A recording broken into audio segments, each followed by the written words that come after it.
দিয়েছি এবং আমরা বলছি যদি না সাক্ষর ঘোষণা না আসে তাহলে আমরা এই রেজিস্টার বিল্ডিং এ তালা খুলবো না। প্রশাসনে এখানে যে বিসি ফবিসি কেদারার সহ প্রশাসনের লোকেরা আছে তারা সেখানে সাক্ষর না হওয়া পর্যন্ত সেখানে অবরুদ্ধ থাকবে।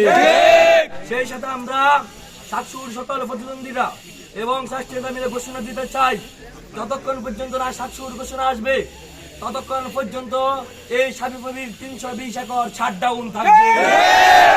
কোনো একাডেমিক কার্যক্রম কোনো প্রশাসনিক কার্যক্রম চলবে না। এবং সেই সাথে আমরা ঘোষণা দিচ্ছি সাক্ষর সিদ্ধান্ত একমাত্র নেওয়ার দায়িত্ব শাস্ত্রীয়দের। বিএনপিপন্থী কোন জামাতপন্থী কোন পন্থী মন্ত্রীদের সাক্ষর নিয়ে সিদ্ধান্ত নেওয়ার কোন এখতিয়ার রাখে না। সকল ষড়যন্ত্র মোকাবেলা করে শাস্ত্রীয়রা সাক্ষর নিয়ে ঘরে ফিরে যাবে। এই মুহূর্তে সংক্ষেপে কিছু বলার জন্য আমাদের শিশুদেরকে অনুরোধ করছি। ধন্যবাদ জানাচ্ছি।